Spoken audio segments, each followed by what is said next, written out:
they're so detached from real life. They do not know what life is like for ordinary people. Many of them have been in government, like John Kerry, for decades. So they just don't have any clue what life is like for ordinary people. And worse, they don't care. So what does the WEF fear?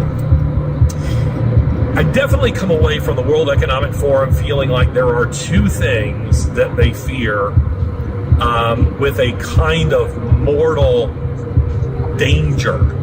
They see as the only things that can interrupt their plans. And interestingly, those two things have only one thing in common. They are not alike, but they have only one thing in common, and that's Donald Trump on the one hand, and it is Vladimir Putin on the other. As I sit and I listen to the WEFers in Davos, they're not offended, not really, by the fact that Vladimir Putin is a tyrant. He's a dictator. They're not offended by the fact that he rigs elections. I mean, these are all things they do.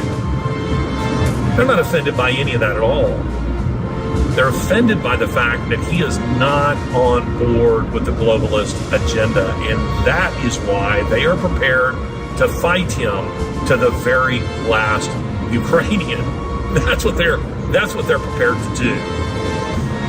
That's why they feel the need to topple him, because he stands in the way of their plans. Now, this doesn't mean you should be a Vladimir Putin fan. You shouldn't. He's a dictator. But in this regard, I'm with him. I agree with him on this point, but not to the point that I'm on board with Vladimir Putin, who is unquestionably a tyrant.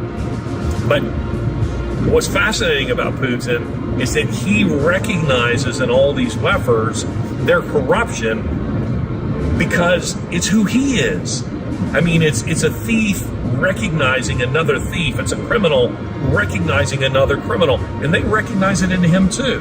And that brings me to Donald Trump. They want to make him look like he's a criminal. But what offends them about him is that Donald Trump was one of them in the sense that here he is, with his background. He's a billionaire, a New Yorker, New Jersey, a businessman, blue state. At one time, he supported financially candidates like Bill and Hillary Clinton.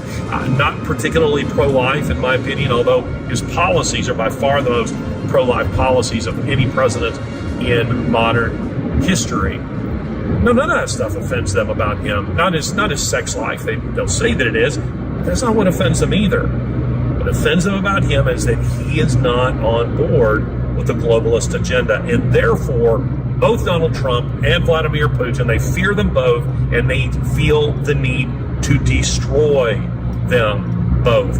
That is what's going on.